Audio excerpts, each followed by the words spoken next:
शिवाजी महाराजांची राजधानी असलेल्या रायगडच्या संवर्धनाचं कार्य त्यांनी हाती घेतलं. कोकणचे आयुक्त असताना 563 कोटींचा आराखडा रायगडसाठी तयार केला. आज त्या रायगडाचं काम प्रगतीपथावर. छत्रपती शिवाजी महाराजांचे निस्सीम भक्त असणाऱ्या प्रभाकर देशमुख यांच्या संयोजनाखाली आजचा सोहळा इथं साकार होतो. ब्रिटिश राजवटीच्या विरोधात लढणारा पहिला महाराष्ट्राचा आद्य क्रांतिकारक आणि भारतीय स्वातंत्र्याच्या चळवळीतला पहिला सशस्त्र क्रांतिकारक म्हणून आम्हाला उमाजीराजे नाईक यांचं नाव घ्यावं लागतं. पण दुर्दैवानं राजे उमाजी नाईक उपेक्षित राहिले. उमाजी नाईक फक्त रामोशी समाजासाठी लढले नाही. उमाजी नाईक फक्त महाराष्ट्रासाठी झुंजले नाही, तर उमाजी नाईकांनी भारतीय स्वातंत्र्य लढ्यासाठी पहिला लढा उभारला. खरं तर उमाजी नाईकांची जयंती ही फक्त महाराष्ट्रापुरती नव्हे तर संपूर्ण भारतभर जल्लोषात साजरी झाली पाहिजे, ही माझ्यासारख्या अभ्यासकाची सगळ्यात मोठी अपेक्षा आहे. देशमुख साहेब आपण त्याची सुरुवात केली. हा इतिहास लोकांपर्यंत गेला पाहिजे, पोहोचला पाहिजे. इतिहास अनेकांच्या अभ्यासाचा विषय आहे. इतिहास अनेकांच्या व्यासंगाचा विषय आहे. इतिहास अनेकांच्या संशोधनाचा विषय आहे. इतिहास अनेकांच्या प्रेरणेचा विषय आहे. इतिहास अनेकांच्या चैतन्याचा विषय आहे. इतिहास अनेकांच्या अभिमानाचा विषय आहे. इतिहास अनेकांच्या स्वाभिमानाचा विषय आहे. इतिहास काही करून पाहण्याचा, करून दाखवण्याचा आशय आहे. इतिहास विसरणारे माणसं इतिहास घडवू शकत नाही आणि इतिहास घडवणारी माणसं इतिहास विसरू शकत नाही. हा सगळ्यात मोठा इतिहास आहे. ज्याला इतिहास माहिती आहे त्याला भविष्य काय घडवता येतो ही सगळ्यात मोठी वस्तुस्थिती आहे. त्यामुळे ज्यांनी पराक्रमी मनगटाच्या बळावर कर्तृत्वात इतिहास घडवला त्यांचा तो आदर्श पुढच्या पिढीपर्यंत जाणं हे उद्याचा भविष्य काळ घडवण्यासाठी अत्यंत गरजेचं आहे. मला आजचा कार्यक्रम त्यासाठी महत्वाचा वाटतो. ही सगळ्यात महत्वाची गरज आहे. सुरुवात करणं महत्वाचं होतं. देशमुख साहेब या कार्यक्रमाच्या निमित्तानं आपण ती सुरुवात केली. खरं तर माणसाला वाटतं खूप, पण माणसांकडून सुरुवात होत नाही ही सगळ्यात मोठी अडचण आहे. छत्रपती शिवाजी महाराज स्वराज्य निर्माते आम्ही असं म्हणतो, पण सुरुवात केली म्हणून स्वराज्य उभारली. 1645 साली महाराजांनी राजगड घेतले, पण राजगड हे वसाऊ होता. म्हणजे गड घेतला तर बांधायला हवा, बांधायचा तर पैसे हवे. महाराजांकडे होते कुठं? मग महाराज असं म्हटले का आता घेतला राजगड तर बांधला पाहिजे, बांधायचा तर फंड्स पाहिजे. आहेत कुठे आपल्याकडे? मग कशाला घ्या, बघू फंड्स आल्यावर. महाराज थांबले नाही. महाराजांनी विचार केला पुढचं पुढं घेऊन तर टाकू.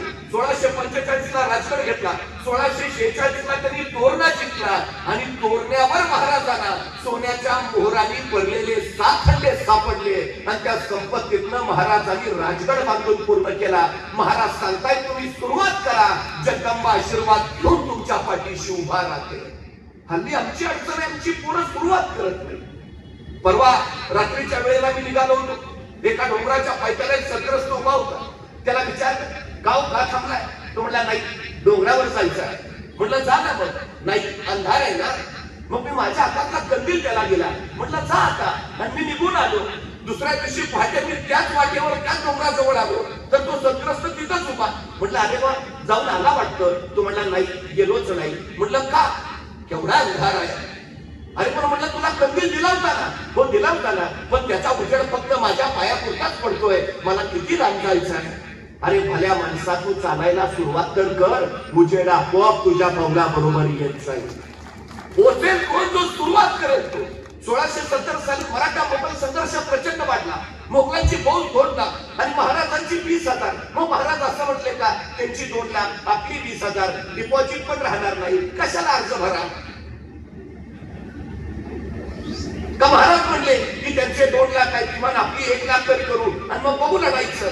महाराज म्हणजे पुढचं पुढं 20,000 आहेत ना, सुरुवात तर करू. महाराजांनी सुरुवात केली. याच 1670 ला महाराजांनी प्रबळगड जिंकला आणि प्रबळगडाची पाहणी करायला महाराज निघाले.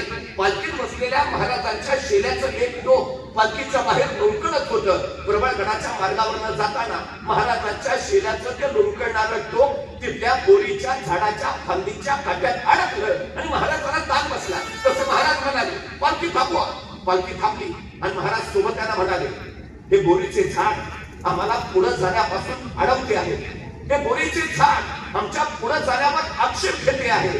हे बोरीचे झाड आम्हाला काहीतरी सांगू पाहते आहे. इथे काहीतरी आहे आहे आहे. खना खना. माणसं कामाला लागली. त्या बोरीच्या झाडाजवळ खणायला सुरुवात झाली. 5-6 फूट गेले. दगडी भिंत सापडली. उकरली. 27 घागरी आणि 4 कढया एवढं सोनं महाराजांना तिथं सापडलं. त्या संपत्तीतनं महाराजांनी सैन्य उभारलं आणि मोगलांच्या विरोधातला लढा यशस्वी केला. सुरुवात करा. ही सुरुवात फार महत्वाची असते. हाताशी काही नसताना महाराजांनी राज्य उभा केलं. म्हणजे शून्यातून विश्व उभा करणारे राजे म्हणून आम्ही महाराजांचा उल्लेख करतो. महाराज शून्यात राज्य उभा करतात आणि आमच्याकडे मात्र सगळं रेडीमेड तयार असताना आमच्या हातनं काही होत नाही. नाहीतर एखाद्याला ढाल द्यावी, तलवार द्यावी, एवढंच काही त्याला घोड्यावर घेऊन बसवावा, त्याच्या पुढे जाऊन त्याला रणांगणावर घेऊन सोडावा आणि मग म्हणावं, लेका आता तरी लढ, धुरी पट्ट्याने वाढतोस आणि लढकी तुमचा लढू कसा? एका हातात ढाल आहे, दुसऱ्या हातात तलवार आहे, दोन्ही हात एंगेज आहेत, लढणार कसा? आणि मग निदान पळून तरी जा, पळून तरी कसा? घोड्यावर बसलो दिसत नाही का? जो बाजूने अडचण आहे. मुंगी बघितली, मुंगी केवढी शिवतीचं डोकं केवढंच, डोक्यातला मेंदू केवढा असा, पण त्या मुंगीला बरोबर कळतं कुठल्या गावातल्या, कितव्या आळीतल्या, कितव्या घरातल्या, कितव्या खोलीतल्या, कितव्या कपाटावरच्या, कितव्या फळीवर किती नंबरचा साखरेचा डबा आहे. रस्ता दाखवावा लागत नाही, सांगावं लागत नाही. कणभर असते मुंगी, महिनाभरात मनभर साखर फस्त करते. अरे मुंगी ध्येय गाठत असेल, आम्हाला समाज म्हणून आमचं ध्येय गाठायला अडचण काय आहे? हा साधा विचार जो शिवरायांनी दिला, तो विचार तर आम्हाला घेऊन पुढे जायचा. काय होतं महाराजांकडे? 13, 14, 15, 16 वर्षाची पोरं महाराज गोळा करायचे, दूरवर एखाद्या जंगलात जायचे, जंगलातल्या दाट झाडी या पोरांना तलवारबाजीचा युद्धाचं शिक्षण प्रशिक्षण द्यायचे. पण कुणाला नकळत, कुणाला कळणार नाही अशा नेतानं. आणि आपल्या जंगलात आज काय चाललंय ते बाहेर कुणाला कळू नये म्हणून शोभाराजांनी जंगलाच्या बाहेरच्या झाडावर एक पोऱ्या उभा केलेला असायचा. त्याला सांगितलेलं असायचं, कुणी अनोळखी माणूस येताना दिसला की तू नुसता खुन्याचा आवाज कर. तुझा खुन्याचा आवाज ऐकला की मी तलवारी समशीर लपवून ठेवतो आणि विटीदंडूचा खेळ चालू करतो, म्हणजे कुणाला कळणार नाही आपला आज काय चाललंय ते. त्या दिवशी शोभाराजांचा खेळ रंगात आला होता. आपल्या सोबत त्यांना तलवारबाजीचा युद्धाचं शिक्षण प्रशिक्षण दिलं जात होतं. त्यामुळे जंगलाच्या बाहेरच्या झाडावर एक खुन्याचं पोरगं खेळणी करत बसलं होतं. त्याच वेळी त्यांना दिसलं एक 15-16 वर्षाचं रांगडा पोरगं येताना. तसं खुन्याचं पोर ठरवलं, नीट निरखून बघितलं, येणार पोर अनोळखी वाटलं. तसं बसल्या जागेवर त्यांनी हुबेहूब मोराचा आवाज काढला. मोराचा आवाज म्हणजे खून. शोभाराजांना कळवायची की कुणी अनोळखी येत आहे, सावध राहा. शोभाराजांनी मोराचा आवाज ऐकला. आपल्या सोबत त्यांना सांगितलं, अरे तलवारी शमशीर लपवून ठेवा, विटीदंडूचा खेळ चालू करा. पोरांनी तलवारी लपवल्या, विटीदंडूचा खेळ चालू झाला. तोपर्यंत जंगलाच्या बाहेरच्या झाडावरचं ते खुन्याचं पोरगं टप्पदिशी खाली पडलं होतं. 15-16 वर्षाच्या त्या रांगड्या पोरापुढं उभारलेलं होतं आणि त्याला दमात धरून विचारत होतं, कोण रे तू? आणि ते 15-16 वर्षाचं रांगडं पोरगं सांगत होतं, रामोशाचा बहिर्जी जी. काय काम काढलं सगळं? काही नाही जी, राजांना भेटायचं होतं. का? बोलू की राजांना मग सांगतो. ते खुन्याचं पोर म्हणलं, तू तर म्हणतच मी राजासनी सांगायला घेऊन येतो. खुन्याचं पोर गात गेलं, राजांना सांगू लागलं, राज कुणी रामोशाचा बहिर्जी आणायची. राजा म्हणले, ते पाठवू ना. बहिर्जी आत आला, राजांपुढे उभा राहिला. राजांनी विचारलं, काय काम काढलंच रे? तसा बहिर्जी म्हणाला, राज आम्हाला मी तुमच्या खेळात घ्या की सामील करून. राजाने विचारलं, काय येतं तुला? सगळं येतं. कसला व्यावाज करतो, कुणाची मी नक्कल करतो. राजा वेशांतर तर असा करतो की तुम्ही बी ओळखायचा नाही. राजाला पटलं वाटलं माणूस कामाचा. असं असं असं म्हणतो, ये आतापासूनच आमच्या खेळात ये. असा बहिर्जी गुटमळला. म्हटला, राजा उद्यापासून येतो की जी? कारण नाही, बापाला सांगायला गेला असता. राजा बापाला सांगून उद्यापासून येतो की जी? राजे म्हणले, ठीक आहे, ये उद्यापासून. बहिर्जी जायला म्हणाला. 5-6 पावलं गेला. अचानक काय वाटलं कुणास ठाऊक, बहिर्जी पुन्हा माघार आला. राजांना म्हणाला, राज एक सांगू का जी? राजे म्हणले, बोल. नाही, कुणी अनोळखी माणूस आला तर तुम्हाला कळावं म्हणून तुम्ही झाडावर जो पोऱ्या उभा केलाय त्याला सांगा, ह्या दिवसात मोर वरडत नाही. नाही कुणी जाणता माणूस यायचा मोराचा आवाज ऐकायचा, तो विचार करायचा या दिवसात जर मोर ओरडतच नाही तर आवाज आला कुठून, ऐकत उचलून जायचं. राजाने माणसं निरखली, पारखली. बहिर्जींसारखी माणसं महाराजांनी काळजा पल्याड जपली. याच बहिर्जींना राजांनी गुप्तहेर प्रमुख बनवलं. स्वराज्याच्या जेवढ्या लढाया झाल्या, स्वराज्याचं जेवढं यश आलं, त्या सगळ्या यशामध्ये गुप्तहेर बहिर्जी नाईकांचा प्रचंड मोठा वाटा आहे, प्रचंड मोठा. आज अमेरिकेची गुप्तहेर यंत्रणा रॉ आणि इस्रायलची मोसाद ही जगातली सर्वोत्तम गुप्तहेर यंत्रणा मानली जाते. पैकी इस्रायलची मोसाद गुप्तहेर यंत्रणा सांगते, आम्ही बहिर्जी नाईकांना आणि महाराजांच्या गुप्तहेर यंत्रणेला आमचे आदर्श मानतो. इस्रायलची मोसाद गुप्तहेर यंत्रणा बहिर्जी नाईकांना आदर्श मानते. छत्रपती शिवाजी महाराजांनी उरात जो महामंत्र पेरला, त्या महामंत्रासाठी स्वराज्य हाच ध्यास आणि स्वराज्य हाच श्वास म्हणत बहिर्जी नाईक आयुष्यभर स्वराज्यासाठी समर्पित झाले. शिवछत्रपतींचा राज्याभिषेक होतो. या फ्रेंच पातळीशाहीमध्ये मराठा एवढा पातळीशाह झाला ही साधी गोष्ट नाही, असं बखरकरांनी त्याचं वर्णनही केलं. केवढा आनंदाचा क्षण त्या बहिर्जींच्या पराक्रमामुळे, त्यांच्या माहितीमुळे राजांना हा स्वराज्याचा लोककल्याणकारी आशय निर्माण करता आला. जे बहिर्जी नाईक महाराजांच्या राज्याभिषेकावेळी होते तरी कुठं, ते तिथंच होते एका फकीराच्या वेशात. आपण बहिर्जी नाईक आहोत हे एक बहिर्जी नाईकांना माहिती होतं आणि दोन शिवाजी राजांना माहिती होतं. तिसऱ्या कुठल्याही माणसाला माहिती नव्हतं. झोकून देऊन काम करणं, निष्ठेनं फक्त समर्पित होणं हे बहिर्जी नाईकांकडून आम्ही शिकावं. 350 वर्षापूर्वी स्वराज शिवाजी महाराजांनी दिलेला जो संपन्न वारसा आहे, तोच वारसा इथल्या मातीत तसाच पुढे जात राहिला. तसाच बंगालची फाळणी झाली, लॉर्ड कर्झननं ती केली आणि बंगाल संतापून उठला आणि तिथं वंगभंग चळवळ चालू झाली. या वंगभंग चळवळीला प्रेरणा मिळाली म्हणून रवींद्रनाथ टागोरांनी एक कविता लिहिली. त्या कवितेचं नाव होतं जयोस्तो शिवराय. वंगभंग चळवळीला प्रेरणा देण्यासाठी प्रेरणास्थान म्हणून उभा केले ते छत्रपती शिवाजी महाराज. महाराजांवरची ती कविता त्या चळवळीत ऐकवली जायची आणि त्या चळवळीला गती मिळायची. तामिळनाडूमध्ये जातीविरोधी चळवळ चालू झाली आणि या जातीविरोधी चळवळीला बळ मिळावं म्हणून तामिळनाडूमध्ये एक नाटक निर्माण करण्यात आलं. त्या नाटकात जे नाटक होतं ते होतं छत्रपती शिवाजी महाराजांवर तामिळनाडूमध्ये. आणि या नाटकात छत्रपती शिवाजी महाराजांची भूमिका करत होते अभिनेते गणेशन, म्हणजे आताच्या अभिनेत्री रेखाचे वडील. पण अभिनेते गणेशन यांनी महाराजांची ती भूमिका इतकी उत्तम वठवली, त्या नाटकानंतर गणेशन यांना कायमच शिवाजी गणेशन म्हटलं जाऊ लागलं. खर तर ते छत्रपती शिवाजी महाराज या मातीच्या कणाकणामध्ये प्रेरणा म्हणून अजूनही तसेच आहेत.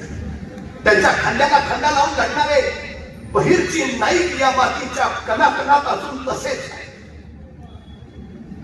किल्ले पुरंदर जिथं छत्रपती संभाजी महाराजांचा जन्म झाला, त्या किल्ले पुरंदराच्या संरक्षणाची जबाबदारी बहिर्जी नाईकांची परंपरा जोपासणाऱ्या दादाजी नाईक खोमणे यांच्यावर होती. पत्नी लक्ष्मीबाई आणि हे सगळं कुटुंबीय पुरंदरचं संरक्षण करायचं, पुरंदर वाजरगाड हा सगळा प्रांत त्यांच्याकडे. आणि त्यांच्याच पोटी जन्म झाला 7 सप्टेंबर 1791 राजे उमाजींचा. दादाजी नाईक हेच उमाजींचे खरे गुरु. दानपट्ट्या, घोडेस्वारी, तलवारबाजी, कुऱ्हाड चालवणं, तीरकंडी या सगळ्यांमध्ये दादाजींनी उमाजींना अगदी प्रवीण पारंगत केले. मनावर संस्कार दिला, राष्ट्रभक्तीचा, राष्ट्रनिष्ठेचा.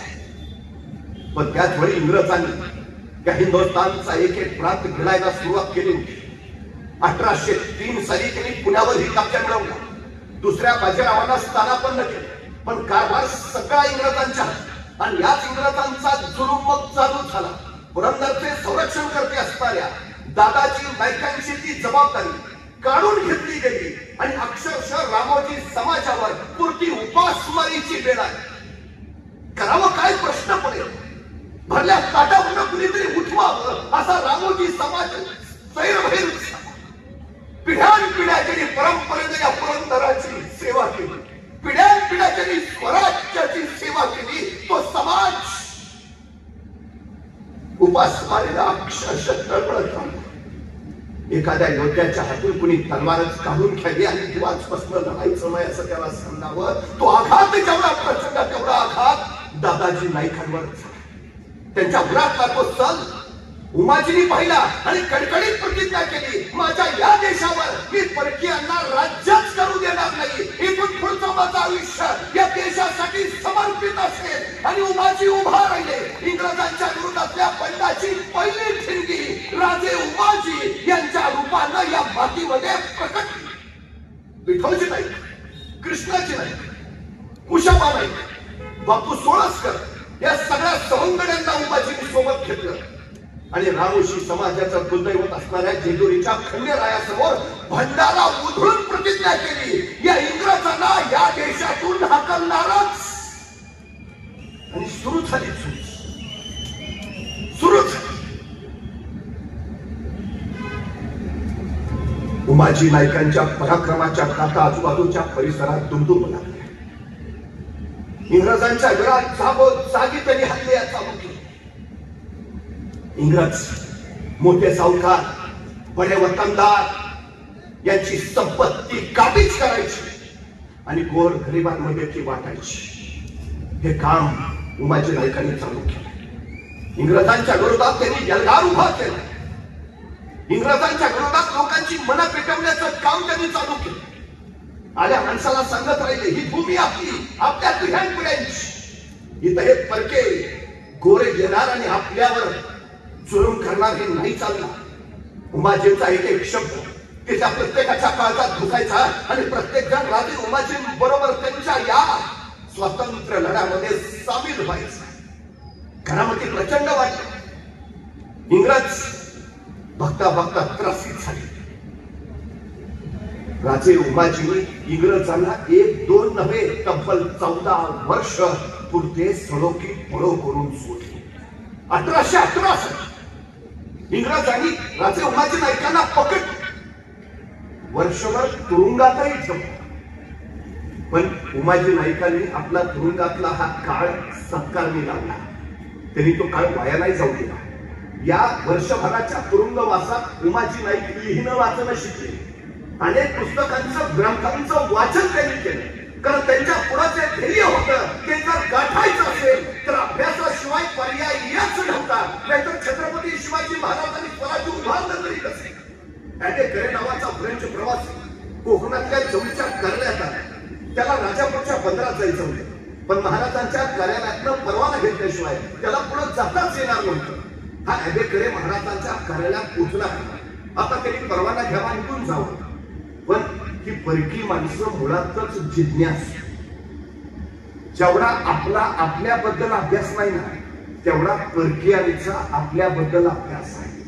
त्या देशात पहिल्यांदा 179 इंग्रज आले. फक्त त्या 179 इंग्रजांनी या देशातल्या परिस्थितीचा अभ्यास केला आणि त्यांच्या लक्षात आलं या देशावर राज्य करणं सोपं आहे.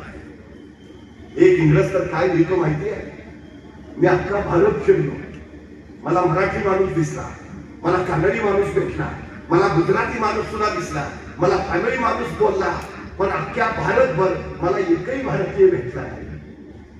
त्याला कळालं या देशाला कसं काबीज करायचं. त्याला कळालं इतकी माणसं एक होऊच शकत नाही. 119 साली इंग्रजांनी आपल्या सोबत त्यांना बोलावलं धरलं. 1000 इंग्रज या देशात आले. बघता बघता 1 लाख इंग्रज या देशात उभा राहिले आणि 30 कोटी लोकसंख्येच्या भारतावर अवघ्या 1 लाख इंग्रजांनी 150 वर्ष राज्य केलं. 150 वर्ष. कशाच्या बळावर? अभ्यास. राजे उमाजी नाईकांना हे कळून चुकलंय. तुरुंगात ते फक्त अभ्यास करताय. वेळ सरकारनीच लावतो. या आंबेडकरांना महाराजांच्या कार्यालयातल्या अधिकाऱ्याला विचार करतो, तुमच्या महाराजांचं सैन्य कमी, तुमच्या महाराजांचं सामर्थ्य कमी, तुमच्या महाराजांकडे संपत्ती कमी, पण तरी तुमचे महाराज प्रत्येक लढाईत यशस्वी होत आहेत. तुमच्या महाराजांच्या यशाचं कारण काय? आणि महाराजांच्या कार्यालयातला अधिकारी सांगतोय आमच्या महाराजांच्या यशाचं एकच कारण अभ्यास, विलक्षण अभ्यास. आमच्या महाराजांचा सगळ्या क्षेत्रप्रांताचा अभ्यास आहे. राज्यशास्त्र, अर्थशास्त्र, धर्मशास्त्र, समाजशास्त्र, इतिहास 2 पाठ आहे आणि भूगोल जणू महाराजांच्या नजरेत साठवला आहे. हा अभ्यास हेच आमच्या महाराजांच्या यशाचं कारण आहे. तोपर्यंत आंबेडकरांनी दुसरा प्रश्न विचारला, पण तुमचे महाराज हे सगळं कशासाठी करतात? तुमच्या महाराजांचं स्वप्न काय आहे? तुमच्या महाराजांचं ध्येय काय आहे? तुमच्या महाराजांची महत्वाकांक्षा काय आहे? आणि महाराजांच्या कार्यालयातला अधिकारी सांगतोय आमच्या महाराजांचं ध्येय, आमच्या महाराजांचं स्वप्न अहद तंजावर ते तहद पेशावर, सिंधू नदीपासून बंगालचा उपसागर अखंड साम्राज्य उभा करायचं आणि या साम्राज्यावर भगवा डौलाने फडकावत ठेवायचा, हे आमच्या राजांचं ध्येय आहे. हे सगळं त्यासाठी अहद तंजावर ते तहद पेशावर, सिंधू नदीपासून कावेरीच्या संगमापर्यंत अखंड स्वराज्य. शिवछत्रपतींकडनं प्रेरणा घेऊन राजे उमाजी नाईकांनी तुरुंगातच आपलं ध्येय ठरवलं. संपूर्ण हिंदुस्थानवरचं इंग्रजांचं साम्राज्य निस्तनाबूत करायचं. 1 वर्षाच्या तुरुंगवासानंतर ते ज्यावेळी बाहेर आले, प्रचंड सामर्थ्य घेऊन आले, अफाट शक्ती घेऊन आले आणि बघता बघता त्यांनी आपापल्या कवायती फौजा सुरू करायला सुरुवात केली. इंग्रज बलाढ्य सामर्थ्यशी यांच्याशी झुंजणं सोपं नाही, बळ हवं. आणि बघता बघता संपूर्ण महाराष्ट्रच नव्हे तर महाराष्ट्राच्या बाहेर जाऊन राजे उमाजी नाईकांनी संघटन उभारले. खरं तर अनेक ठिकाणी इंग्रजांच्या त्यांच्या चकमकी घडल्या, विलक्षण. इंग्रजांचा त्यांनी सपशेल अनेक वेळा पराभव केला. एकदा राजे उमाजी नाईक आपल्या सातारा जिल्ह्यातल्या वाईजवळच्या मांढरदेवीला आले होते आणि एवढीच बातमी कुणीतरी इंग्रजांना पोहोचवली. कॅप्टन बॉईल अफाट इंग्रजांचे फौज त्या मांढरदेवीच्या पायथ्याला उभा झाला. राजे उमाजी नाईक वर आहे, हे कॅप्टन बॉईल लागला गेली आणि सगळे इंग्रज sir sir sir sir sir मांढरदेवीचा तो डोंगर चढू लागले. राजे उमाजी नाईकांनी बघितलं, बॉईल पकडलं, पुढे इंग्रजांचा अफाट सैन्य. पण त्यांनी विलक्षण गोष्ट केली, इंग्रजांना येऊ दिले, जवळ येऊ दिले, टप्प्यात येऊ दिलं आणि उमाजी नाईकांची इशारा झाली तशा सर्व गाड्यांनी कोकण्या बाहेर काढल्या, कोकण्यात दगडा भरली आणि सुटली. दना दना दना दना ठाण ठाण ठाण ठाण दगडात टाकली. त्या पत्र्यांच्या बहुतांना खायला झालं इंग्रजांचं सैन्य. पाठीला पैलवान कडक सुटला आणि मागून राजे उमाजी नाईकांनी बंदुकाच्या फैरी चालू केल्या. काही इंग्रज मारले गेले. छत्रपती शिवाजी महाराजांचा शत्रू ज्याला गनिमी कावा म्हणतात, तो गनिमी कावा राजे उमाजी नाईकांनी स्वतःचा इतका भिनवला होता की अत्यंत कमी सैन्य आणि कमी सामुग्री सहित ते बलाढ्य इंग्रजांना पराभूत करत होते, वारंवार करत होते. खरं तर 1820 साली कॅप्टन रॉबर्टसन ईस्ट इंडियाला लिहिलेल्या पत्रामध्ये असं लिहिलंय की उमाजी नाईकांच्या पराक्रमामुळे सगळा रामोशी समाजच इंग्रजांच्या विरोधात तिरस्कारानं पेटून उठला. हे सगळे लोक आता राजकीय बदलाची वाट बघत आहेत. काय सांगावं, हे उमाजी राजे शिवाजी राजांसारखे स्वतंत्र राज्य निर्माण करते. काय पराक्रम, काय सामर्थ्य निर्माण केले की इंग्रज शत्रू आहे उमाजी, पण इंग्रज सुद्धा उमाजी नाईकांचं कौतुक करण्यापासून स्वतःला रोखवू शकले नाही. अजिबात. उमाजी नाईकांचा हा पराक्रम कदाचित या हातीमध्ये छत्रपती शिवाजी महाराजांसारखं दुसरं राज्य उभा करेल. कोण सामर्थ्य आहे? उमाजी नाईकांनी मग मात्र इंग्रजांच्या पाठी हात धुवून लागणं चालू केलं. अनेक सावकार, अनेक वतनदार यांना जागोजागी तडाख केले.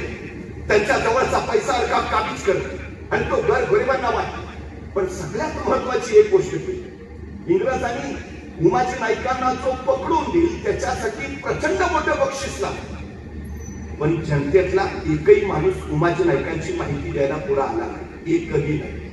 ही उमाजी नाईकांच्या लोकप्रियतेची सगळ्यात मोठी साक्ष होती. ही लोकप्रियता कधी निर्माण होते नेतृत्व लोकमान्य कधी होतं? ज्यावेळी ते नेतृत्व लोकांसाठी लढत असतं, लोकांसाठी झगडत असतं, लोकांच्या अन्यायाच्या विरोधात आवाज उठवत असतं, तेव्हा जनता राजे उमाजी नाईकांच्या सोबत होती, पूर्ण सोबत. याचं कारण काय माहितीये? जो कोणी राजे उमाजी नाईकांकडे येईल आपली अडचण घेऊन, उमाजी नाईक त्याचं उत्तर शोधायचं, त्याला न्याय द्यायचा. स्त्रियांवर जो कोणी अत्याचार करायचा तिथं उमाजी नाईक त्या स्त्रीचा भाऊ म्हणून त्या व्यक्तीवर धावून जायचं. 350 वर्षापूर्वीचं छत्रपती शिवाजी महाराजांचं चरित्र याचं वेगळे पण काय आहे? अनेक राजे महाराजे झाले, अनेक सम्राट बादशाह झाले, त्यापैकी अनेक पराक्रमी होते, पण चारित्र्य संपन्न होतेच असं नाही. काही चारित्र्य संपन्न होते पण पराक्रमी होतेच असं नाही. पण जे पराक्रमी तर आहेतच, पण पराक्रमीचं चारित्र्य संपन्न नाही असे महापुरुष जर कोण असतील तर छत्रपती शिवाजी महाराजांशिवाय दुसरं नाव नाही. राजे उमाजी नाईकांनी महाराजांचा तोच आदर्श घेतला होता. परस्त्री माते समान, बाई माणसाला हात लावणाऱ्याचे हात राजे उमाजी नाईकांनी जागेवर ठेवले नाहीत. लोकमानसांमध्ये विश्वास नाही. राजे आपल्यासाठी लढत, उमाजी नाईक आपल्यासाठी झटत नाही. या भूमीला पारतंत्र्यातून मुक्त करण्यासाठी संघर्ष उभारत आहे. माणसं येत गेली, बळ वाढत गेलं, संघटना वाढली. अहो, असंख्य तुकड्या होत्या उमाजी नाईकांच्या, त्यातली त्यांची सैन्याची एक तुकडी कमीत कमी 5000 सैन्याची असायची. 5000. नंतर तर उमाजी नाईकांनी विभागणी हा सैन्य प्रमुख नेमले, जागोजागी गावे गावी सैन्याच्या तुकड्या तैनात केल्या. आता गोरगरिबांना, रैत्याला, गावागावातल्या गावकऱ्याला, धारकऱ्याला, वारकऱ्याला कुणी त्रास द्यायची हिंमत नव्हती. एक निखळ वातावरण राजे उमाजी नाईकांनी तयार करून ठेवलं. लोक इंग्रजांना जुमानेशीर झाली आणि हेच इंग्रजांना अधिक खटकत होते, सगळ्यात जास्त खटकत होते. 1824 साली इंग्रजांनी पहिला जाहीरनामा काढला. जो कोणी राजे उमाजी नाईकांना पकडून देईल प्रचंड मोठं बक्षीस. काही झालं नाही.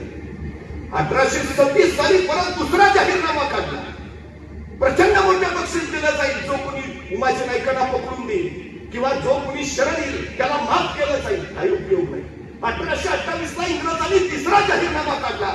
जो कोणी उमाजी नाईकांची माहिती देईल त्याला 5000 रुपये रोख आणि 200 बिघा म्हणजे 100 एकर जमीन दिली जाईल. 100 एकर जमीन आणि त्या काळातले 5000 किंमत प्रचंड होती. पण एवढी किंमत आणि 100 एकर जमीन मिळत असून सुद्धा एकही माणूस उमाजी नाईकांची माहिती द्यायला पुढे आला. एकही माणूस. एवढा विश्वास होता, एवढं सामर्थ्य, एवढं बळ वाटलेलं. कोकणात गेले होते राजे उमाजी नाईक. इंग्रजांच्या कारभाराला कंटाळलेला असते ती नवाब जंजीराचा, त्यांनी राजे उमाजी नाईकांकडे मदत मागितली. काय बोल असेल. सांगलीच्या पटवर्धन सरकाराने सांगलीत बोलवून राजे उमाजी नाईकांचा फेटा बांधून सत्कार केला. सोबत आहोत आम्ही, सोबत आहोत. छत्रपती शिवाजी महाराजांचा वारसा खऱ्या अर्थानं राजे उमाजी नाईक पुढे घेऊन निघाले, पुढे घेऊन निघाले. 1828 ला 4था जाहीरनामा काढला इंग्रजांनी. जो कोणी राजे उमाजी नाईकांची माहिती देईल त्याला 10,000 रुपये रोख आणि 400 बिघा जमीन म्हणजे 200 एकर. पण तरीही कुणी पुढे आलं नाही, तरीही कुणी पुढे आलं नाही. राजे उमाजी नाईकांनी जवळपास प्रचंड मोठा प्राण स्वतंत्रच केल्यासारखा होता. अखेर 22 जुलै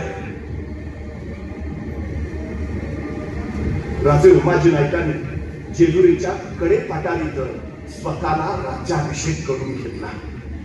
छत्रछावर आपदागिऱ्या ठरल्या गेल्या, राजे किताबत घेतली आणि इंग्रजांच्या कारभाराला फाटा देत स्वतःचं नवं राज्य त्यांनी स्थापन केलं. स्वातंत्र्य युद्धातला पहिला जाहीरनामा काढायचं काम राजे उमाजी नाईकांनी केलं. पहिला जाहीरनामा. आतापर्यंत स्वातंत्र्य लढ्यामध्ये असा जाहीरनामा कुणी प्रकाशितच केला नव्हता. किंबहुना इंग्रजांची झुंडी राजवट आपण उमटवू शकतो असा विश्वास कुणाला आलाच नव्हता. ते प्रचंड मोठं विश्वासाचं कार्य राजे उमाजी नाईकांनी उभा केलं. काय लागतं तुमच्याकडे? सगळं तुमच्यात आहे, फक्त आत्मविश्वास हवा. महाराणा प्रताप सिंहाकडे त्यांचा सरदार भामासिंह धावत धावत आला. ठाकूरची गजब झाली. क्या जहांगीर येतोय, 1 लाखाची फौज घेऊन येतोय. बरं मग काय 1 लाखाची फौज घेऊन आपल्यावर हल्ला करायला येतोय? हो की मग? अहो आपले फक्त 15,000 आहेत. बरं मग? अहो त्यांचे 1 लाख आहेत, आपले फक्त 15,000 आहेत. हो की मग? अहो ठाकूरचे असं काय करतात? त्यांचे 1 लाख आहेत, आपले फक्त 15,000 आहेत. अरे हो की मग? अहो ठाकूरचे त्यांचे 1 लाख आहेत, आपले फक्त 15,000 आहेत. कसे टिकणार? असं आहे का? बरं चला मग मी येतो तुमच्या बरोबर. मी येतो तुमच्या बरोबर. त्यांनी काय होईल? 15,000 एक होऊ. अहो ते 1 लाख आहे. महाराणा प्रताप सिंह म्हणजे तसं नाही. मी 1 लाख आणि तुम्ही 15,000. किती झालं? 1,15,000. अरे ते तर फक्त 1 लाख आहे. चला हा स्वतःला 1 लाख समजायचा जो आत्मविश्वास आहे ना, तो बळ देतो, तो यश देतो. राजे उमाजी नाईकांकडे हा आत्मविश्वास होता. मी 1 लाख आणि बाकी तुम्ही काय करतील इंग्रज? चाल. हा जो जाज्वल्यपणा आहे ना, त्या जाज्वल्यपणातून इंग्रज धास्तावले होते, पुरत्या धास्तावले. अफाट 3-4 वेळा त्यांनी राजे उमाजी नाईकांवर हल्ले केले. 3-4 वेळा लढाया झाल्या आणि त्या सगळ्या लढायामध्ये राजे उमाजी नाईकांनी इंग्रजांना धूळ चालली. बराबर. कॅप्टन मॅकेस्टी ज्यांनी खऱ्या अर्थानं राजे उमाजी नाईकांचं चरित्र लिहिलं, त्याच्यावर जबाबदारी होती राजे उमाजी नाईकांना पकडायची. तो असं लिहितो की राजे उमाजी नाईक स्वतःच्या शौर्याच्या पराक्रमाच्या बळावर, आत्मविश्वासाच्या बळावर आणि लोकांमध्ये त्यांच्या प्रती निर्माण झालेल्या आपलेपणाच्या बळावर जणू राज्य निर्माण करायचे. इंग्रजांना आपला गाशा गुंडाळावा लागेल की काय अशी भीती आता इथं असणाऱ्या इंग्रजांना वाटू लागली आहे. काही करून राजे उमाजी नाईकांचा बंदोबस्त करावाच लागेल. हे कॅप्टन मॉकिटॉस लिहितो आहे. केवढी दहशत, एवढी भीती. सर्व जनता, सर्व लोक राजे उमाजी नाईकांच्या सोबत आहेत. इंग्रजांची ही राजवट झटकली पाहिजे, पारतंत्र्य घालवलं पाहिजे, स्वातंत्र्यासाठी सगळे लढायला तयार आहेत. हे सगळं ऐन भरात असतानाच आता भारतातून जावं लागतंय की काय अशी भीती राजे उमाजी नाईकांच्या पराक्रमामुळे निर्माण झाली असतानाच या मातीचं सगळ्यात मोठं दुखणं आहे. इथल्या गवताला जसे भाले फुटतात तशी फितुरीची विजय इथल्या खडकावर सुद्धा फार लवकर रुजतात. उघड्या मैदानामध्ये राजे उमाजी नाईकांना इंग्रज पराभूतच करू शकत नव्हते. म्हणूनच रांगणाच्या बाहेर राजे उमाजी नाईकांना पकडण्याचा डाव इंग्रजांनी आखला आणि याच मातीतला एक फितूर त्यांना मिळाला. त्यांना माहिती दिली आणि 1831 भोर तालुक्यातल्या उतरोली गावात राजे उमाजी नाईक बेसावत असताना पकडले गेले. प्रचंड बंदोबस्तामध्ये त्यांना पुण्याच्या मामलेदार कचेरीमध्ये आणले. तिची गद्दारी आहे ना, ती सगळ्यात घातक. या मातीचं सगळ्यात मोठं पातक जर कुठलं असेल तर ही गद्दारी. 35 दिवस काळ्या खोलीत ठेवलं राजे उमाजी नाईकांना. 35 दिवस. आणि तिथं हा कॅप्टन मॉकिटॉस रोज राजे उमाजी नाईकांना भेटायला जात होता, त्यांच्याकडनं चर्चा करून माहिती घेत होता आणि 35 दिवसाच्या त्या माहितीच्या बळावर जे काही मिळालं त्यावर या कॅप्टन मॉकिटॉसने राजे उमाजी नाईकांवर पहिलं चरित्र लिहिलं. म्हणजे या मातीत उगवलेल्या या शौर्य धुरंदरावर पहिलं पुस्तक तरी कुणी लिहावं? इंग्रजांनी. शत्रूला सुद्धा त्यांच्या पराक्रमाबद्दल कौतुक आहे. हा कॅप्टन मॅकिंटॉश असं म्हणतो की जर राजे उमाजी नाईकांना फाशी झाली नसती तर राजे उमाजी नाईक या महाराष्ट्राचे आणि या देशाचे दुसरे छत्रपती शिवाजी महाराज ठरले असते. इंग्रजांना आमच्या माणसाची किंमत कळाली. चव्हाण साहेब तुम्ही म्हटलं तसं 75 वर्ष अजून आम्हाला आमच्या माणसाची किंमत कळाली.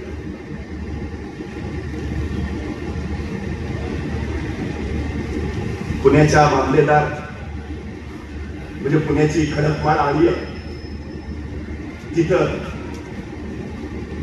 3 फेब्रुवारी 1832 राजे उमाजी नाईकांना फासावर चढवण्यात आलं आणि परत असं कुणी काही करू नये पण राजे उमाजी नाईकांचं ते शरीर पिंपळाला 3 दिवस नष्ट ठेवण्यात आलं. राजे उमाजी नाईकांची काय अवस्था केली बघा. परत असं कुणी करू नये याची काळजी घेतली. इंग्रजांनी इतकी दहशत घेतली इतकी.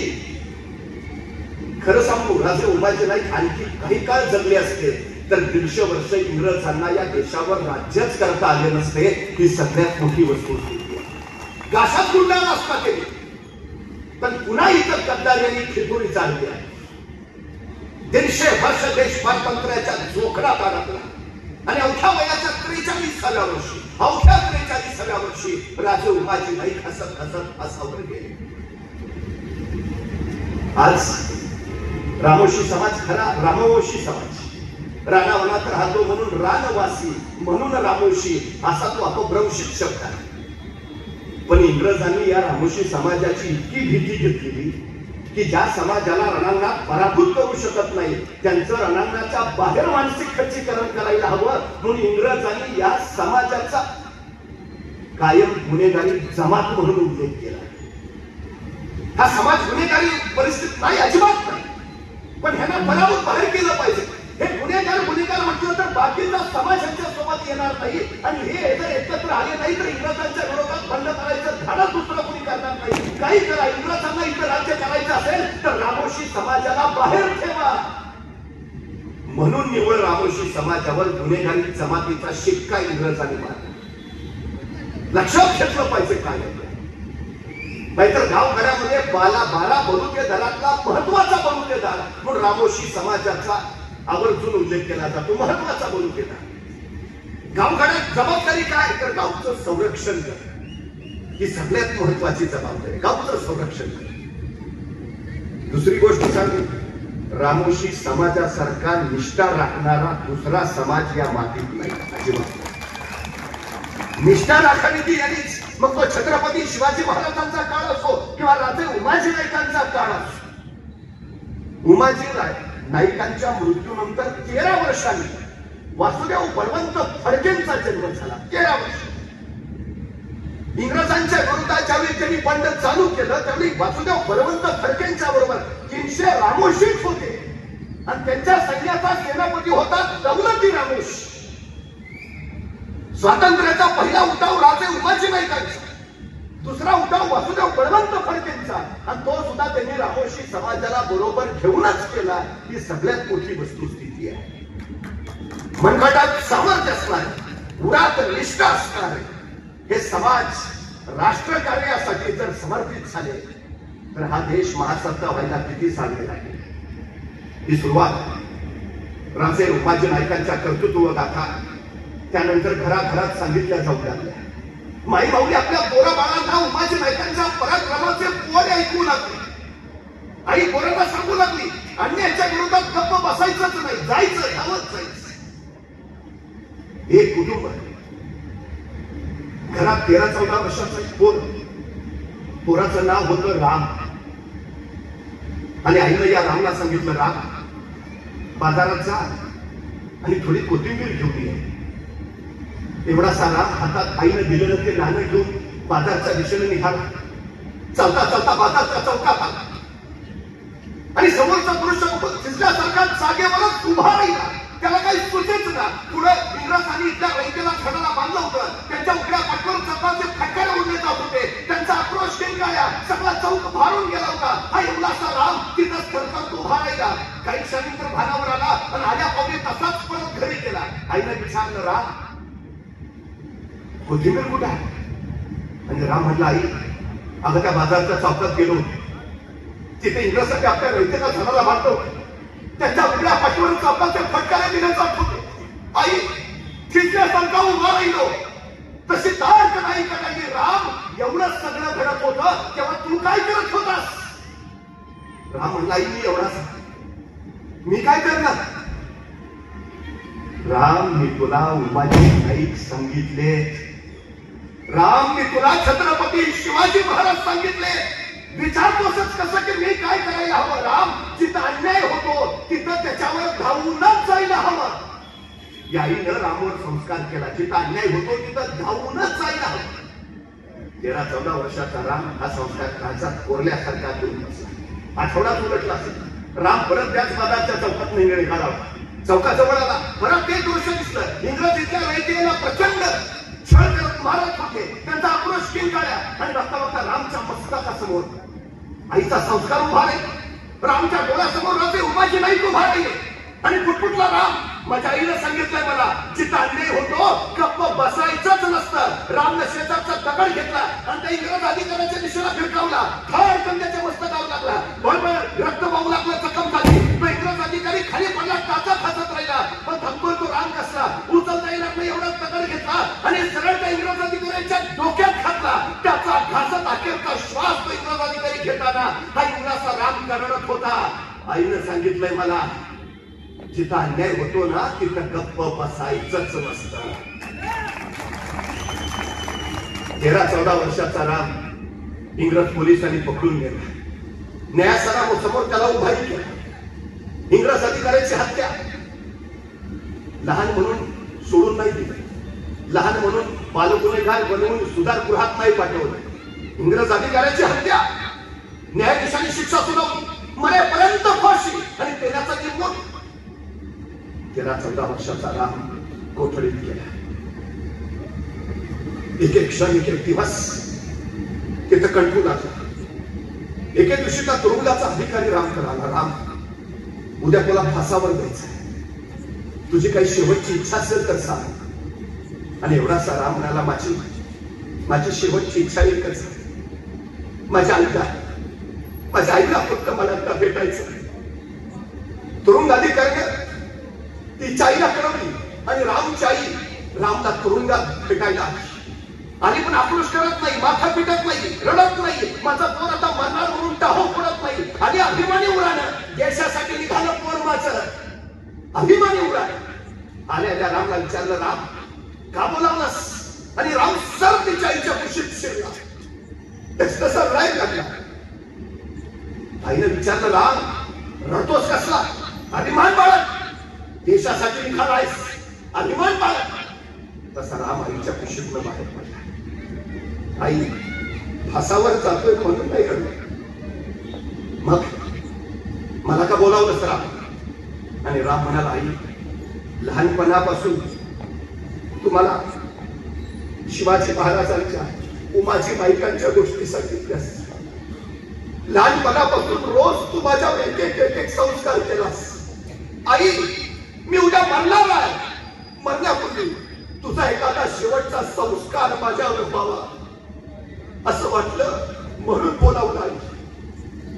आणि रामच्या आईचा हात रामच्या मस्तकावर घट्ट झाला आणि रामची आई म्हणाली ऐक राम शेवटचा संस्कार ऐक. राम मरताना फासावर जाताना तुझ्या डोळ्यातून अश्रूचा एक थेंबही नाही आला पाहिजे. राम तू रडला नाही पाहिजेस. आणि सरकमती आई तुरुंगाच्या बाहेर निघाली. संस्कार काय केला? मरताना तुझ्या डोळ्यात एकही अश्रू नाही आला पाहिजे. फासावर जाताना तो रडला नाही पाहिजे. 8-10 पावलं गेली असेल ती आई. तिने माघारी वळून बघितलं. रामच्या दोन्ही डोळ्यात खळखळ अश्रू येत होते. संतापली वैतागली जवळ आली. सनकन त्या रामच्या कानाखाली वाजवली. लाज वाटतंय माझं पोर तुला म्हणून घ्यायची. अरे आता संस्कार केला. मरताना तुझ्या डोळ्यात पाणी नाही आलं पाहिजे. 4 पावलं नाही गेले नेभरटासारखा नाही लागलास. तसा इंग्रज राम म्हटला आई मरतोय म्हणून नाही रडत. आई मरणाची भीती वाटते म्हणून नाही रडत. आई फासावर जातोय म्हणून नाही रडत. आई मी रडतो एवढ्यासाठी, इतरांच्या आया त्यांच्या पोरांवर जगण्याचे संस्कार करतात. त्या परमेश्वराने मला अशी आई दिलीये जी माझ्यावर मरण्याचे संस्कार करते. आई, त्या परमेश्वराला एवढंच सांगत होतो, आता पुन्हा जन्माला येईल तर याच आईच्या पोटी मला हीच आई आई म्हणून दे. आई मरणाच्या भीतीनं नाही, तुझ्या आठवणीनं डोळ्यात पाडल्या, तुझ्या आठवण. आईने आपल्या पोराला घट्ट उरा शिकवलाय. धन्य धन्य झाली तूच माझी. हसावर हसत हसत जाणाऱ्या राजे उमाजी नाईकांच्या आईला लक्ष्मीबाईंना कोण धन्यता वाटली असेल. देशासाठी गेला, मातीसाठी गेला.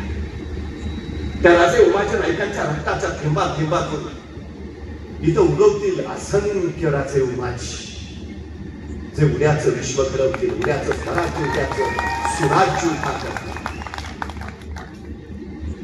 राजे उमाजी नाईकांना त्यांच्या विचारात, त्यांच्या कर्तृत्वाला मुद्रा करत असतानाच त्यांचा विचार आमच्या आचारात यावा आणि राजे उमाजी नाईकांना जे अभिप्रेत आहे ते इथं निर्माण व्हावं. नाहीतर इंग्रज निघून गेले असले तरी पारतंत्र्य गेलंय असं काही म्हणता येत नाही. एकीकडे छत्रपती शिवाजी महाराजांचा जागर या मातीमध्ये होतो. महाराजांना मी आराध्य दैवत मानतो आणि त्याच महाराष्ट्रात छत्रपती शिवाजी महाराजांचा 8 महिन्यापूर्वी बांधलेला पुतळा कोसळतो.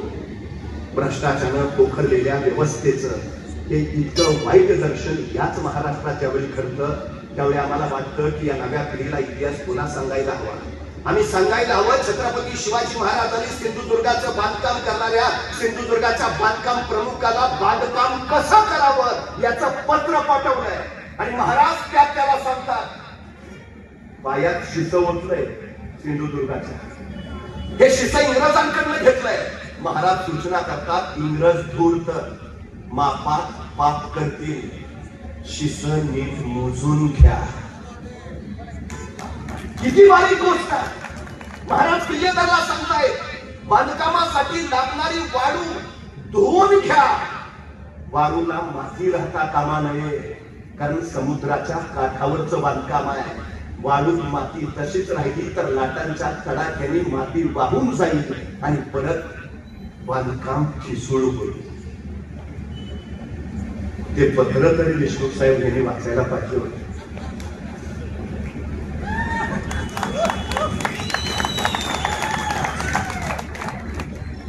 काय इतिहास सांगायचा, काय इतिहास साठवायचा, यासाठी नव्हतं छत्रपती शिवाजी महाराजांनी स्वतःच्या आयुष्याचं समर्पण केलं.